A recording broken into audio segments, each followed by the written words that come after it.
This is where we discuss issues concerning Nigeria and our various states. Today is not exceptional, as we'll be looking at another candidate dies, that is in Adamawa, and INEC urged to allow people without PVCs to vote. These are the things we're going to look into in today's discussion. With me in the studio today is no other person but Mr. Chimezri Franklin. Mr. Chimezri Franklin is a historian and an advertising practitioner. Mr. Chimezri, you're welcome to the program. Thank you, Prof. Chimezri Franklin is delighted to be here. All right. The governorship candidate of the National Rescue Movement, NRM, in Adamawa State, Aliyu Maina, is dead. The National Publicity Secretary of the party, Olusola Afuye, who confirmed the incident, said Aliyu Maina has been buried. According to Muslim rites, he died after a brief illness. It is also important to note that this is coming a few days after the gubernatorial candidate of the PDP in Abia State, Professor Uche Ikonne, just before the gubernatorial election.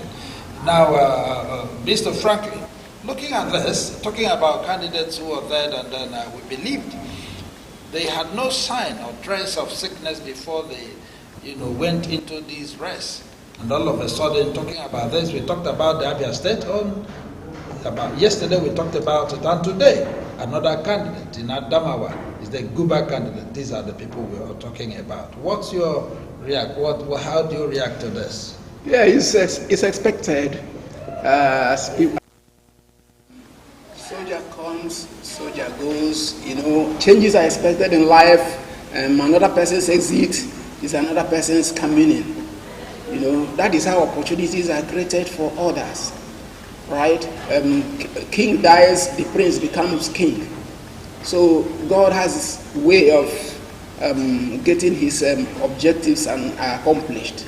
God is on the throne and God is in control of the universe, and things will continue to move. It's a dynamic world. It could come through the exit of one and the coming in of a new one, creating new opportunities emerging for certain players. That is how it goes. All right. Aliyu Maina was said to have died after a brief illness, but that of the Abia State Guber candidate, the Nsuko had alleged that he was killed through pouring of libation. This was said through the president of Nsuko Haneze Okwangwa, the President General Sir Moses Ogbonna.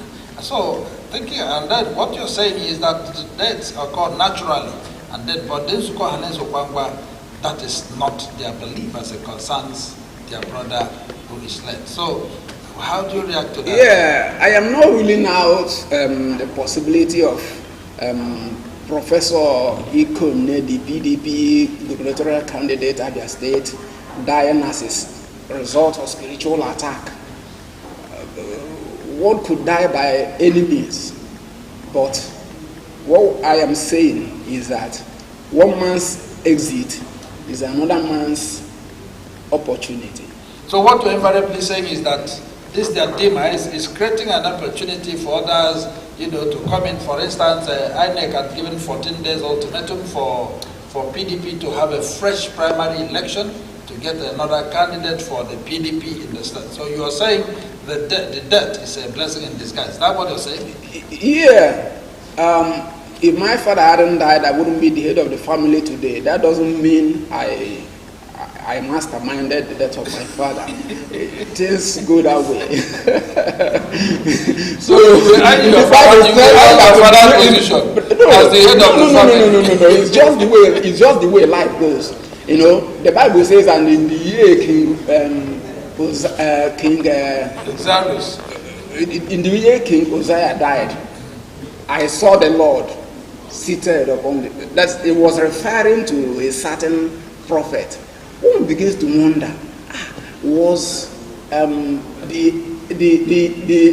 emergence of this new prophet, was his spiritual breakthrough, was this flash of insight impossible without the exit of King Uzziah. But life goes that way. Yeah. There is one key thing you said here. If your father hadn't died, he wouldn't have been the head of the family today. And that means you're enjoying sitting on your father's seat.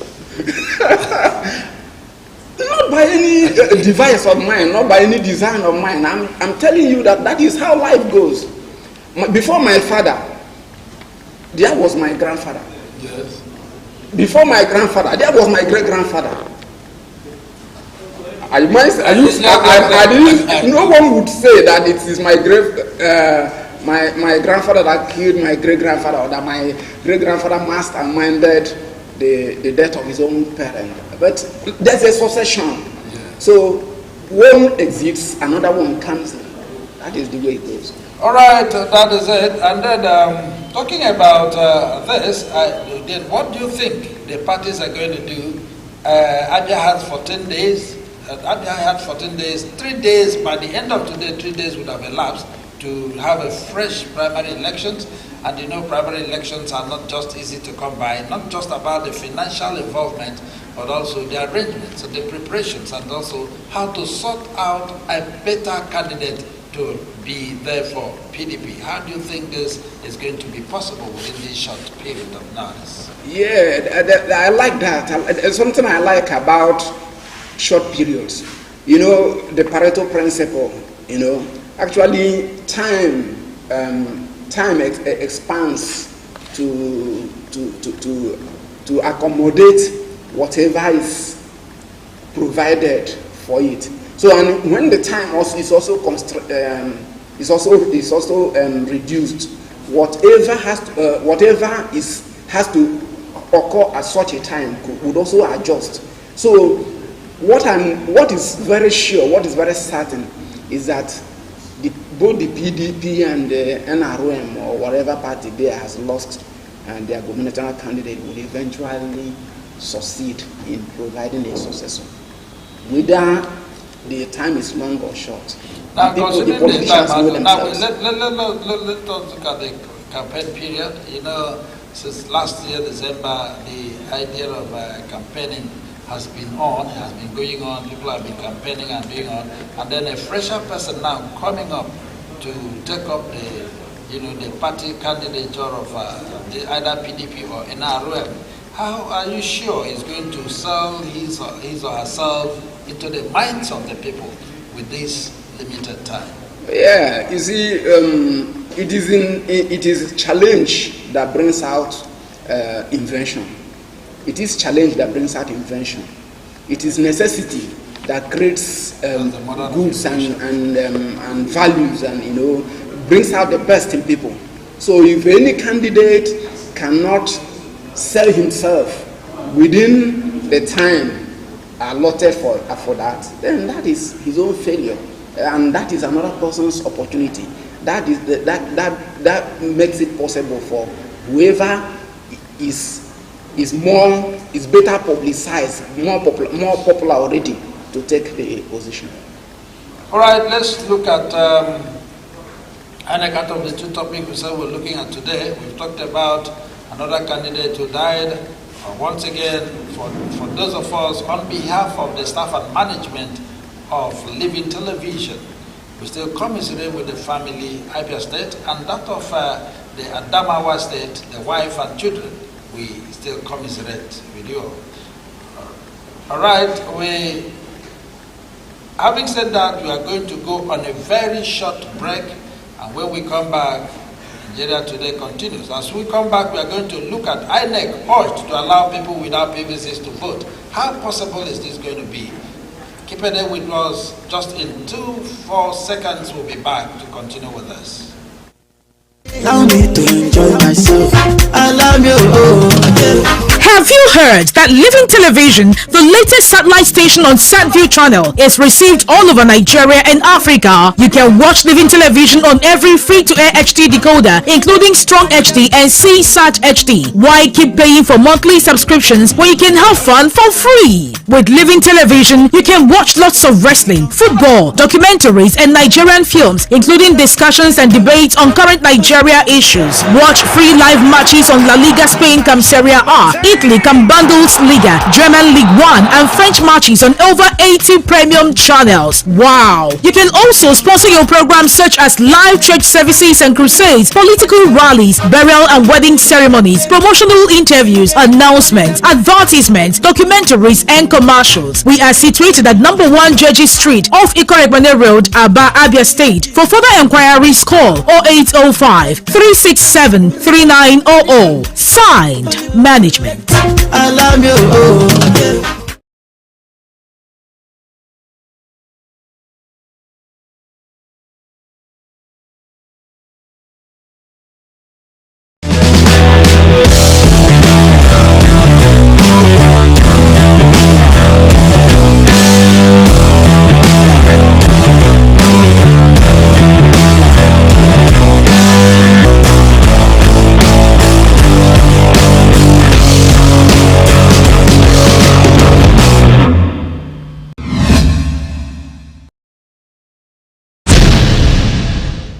Great Nigerians and wonderful viewers, I'm glad you're still there watching Living Television with your favorite program, Nigeria Today. Nigeria Today, right now we are through with another Guber who died in Adamawa State, just like the one who died in Abia State too. The Living Television sympathize with these families. Right, having said this, in this second segment, I am still with Chief Mr. Franklin, who is a historian. Now we'll be looking at INEC urging somebody urging INEC to ensure that people without PVCs will vote. How possible is this? Right, the governorship, the ex-president aspirant said that in the person of Chief Charles Uche, former president aspirant, has urged INEC, headed by Prof. Mahmoud Yakubu, to withdraw all legal defense and allow registered voters whom INEC were unable to provide with their PVCs to use their government-issued photo IDs like national ID, driver's license, the national ID cards, etc., in lieu of PVCs captured by beavers. The ex-president aspirant said that since Section 118 of the Constitution of the Federal Republic of Nigeria had already empowered INEC to conduct of elections, the Commission therefore lacks any tenable excuse to withhold voters registered by the Commission with verifiable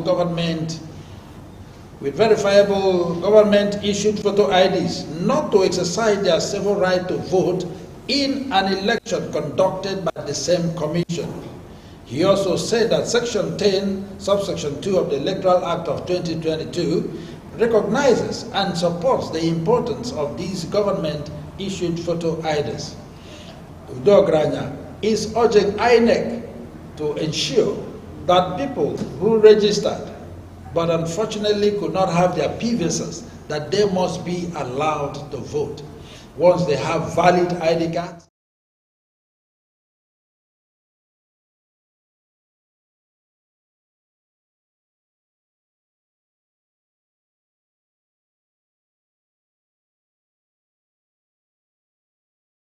Be allowed to vote.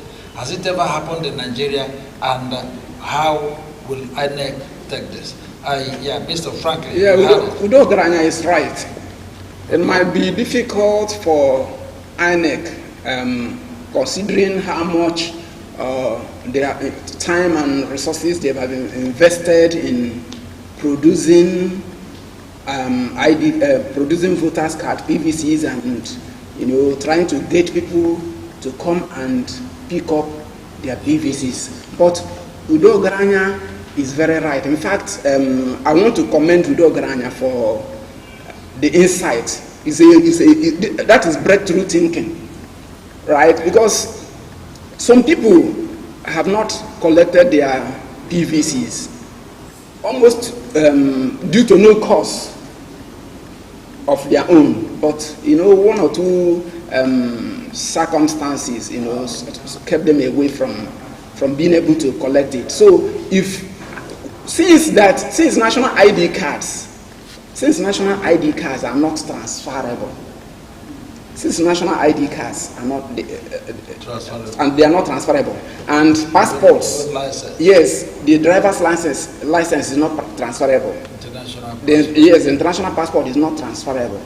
I think INEC would do well to consider letting people who have such non-transferable IDs and are registered but have no PVC to be allowed to vote. Has this ever happened in Nigeria? Because when you are citing examples, just like a certain relevant, certain relevant quotations of the law, has it ever happened in this country that people without the PVCs or permanent voters card will be allowed to vote? Well, circumstances change. I am of the view that this should be a one-off thing. It shouldn't repeat again. It shouldn't repeat. But this is the Beavers hasn't played to this on this scale before. And now so when we are let's make about, allowance for. Okay, when we are talking about this voting without the PVC, remember it is not going to be business as usual, because the new innovative idea of the INEC as we speak, the Beavers, the biomedical verification of voters accreditation system, how will it be possible for Beavers to capture these people without their PVCs, though they are registered? And then, has this machine been formalized to accept those without PVCs? Well, we're only advising and commending the views of Udo Garanya to INEC. INEC still has the responsibility to look at the matter and see whether it is feasible or not. But we must commend Udo Garanya for pinpointing the non-transferability of those government-issued photo ID cards. Okay, as we speak, when we're talking about this election is about weeks away. The first election is coming up on the 25th of February. And even as we speak, a lot of people have not collected their PVCs. And then they've been duly registered, both those who registered online and went to their various local governments, to be captured. How? Don't you think if anyone who has registered duly, that's exactly the point Dogra is making, any person who is duly registered by INEC and then could not receive or get his PVC, that means that person is defranchised by INEC. And don't such people have right to go to court or sue INEC? Well, it could be a matter of the horse being expected expecting one to take it to the stream, and also maybe expecting water to be scooped for it and put in his mouth. Maybe that would be INEC's line of thinking on why they shouldn't allow such people to vote. The question is, has INEC provided an ample opportunity for people to collect their PVCs, or has INEC produced enough of these PVCs, right? But we have to admit, and I think I put it to INEC, that sometimes the PVC distribution is not close enough. It is not close enough to the people for everyone to find it convenient or easy enough to pick them up. There are difficulties here and there that's kept a number of people from accessing their PVCs, where INEC has actually produced them. All right, away from that, The INEC had now said no to Dogranya's suggestions. He has just put it to them and also pointed to them relevant sections of the law that embarks what he's talking about. But what we are looking at is INEC reaction to this. Is it going to work out or not? And then we also heard and know that INEC has been announcing that millions of PVCs have been reeled out, but yet people are not picking it. And those who went to the INEC offices or collecting centers will always tell you that the INEC people or the staff there are not forthcoming. Some will make demands of money to be paid before these things are collected. And so, what is your advice both to the public and to INEC? Well, for the public, my advice is you don't want to be franchised. You want to vote, you want to make sure you express your political opinion, your political choice. Then do all within your power to make sure that you lay hold on your PVC and that you will be able to vote. For INEC, my advice is there must be this. It must be understood that INEC has not, either by reason of inadequacy of resources, hasn't placed the PVCs where every person who has registered can easily pick it up. Sometimes the people, the INEC workers who are supposed to bring these PVCs to the doorstep of the registered voter have not been able to do that, have not been there, or have been too far away. Though they've appeared somewhere in the world, but sometimes the unit, the place where the INEC people are, is sometimes too far away for a busy housewife to be able to go and get her PVC. All right, wonderful viewers, this is where we're drawing the curtain for today. It has been your favorite program, Nigeria Today. Remember, it is important you go pick your PVC. For those of you that have registered, even those of you who registered online and then went to a local government to be captured, the PVCs are out and INEC have been shouting. And we don't want any person to blame any person at the end of the day for bad governance. Let's vote the bad people out and bring it. Make sure you make use of your PVC. No matter what it takes, go and make sure, just like Master Franklin will say, the place where the INEC offices or the collecting centers may be, they may be very inconveniencing. But remember, you're making sure that in the next 4 years after this election, that things are going to turn for good. And that is why you must pay and give that sacrifice, no matter what it takes. Having said that, this is where we draw the curtain. And with me today is Mr. Franklin Chimes. Franklin, we're happy to have you today. Thank you for being part of the program. Thank you, sir. Thank you. It's my pleasure. And this is Chinedum Adiele signing off for now as your anchor man. Keep watching Living TV, and we will be coming your way with wonderful and favorite programs of yours. Your satisfaction is what we guarantee here. Goodbye.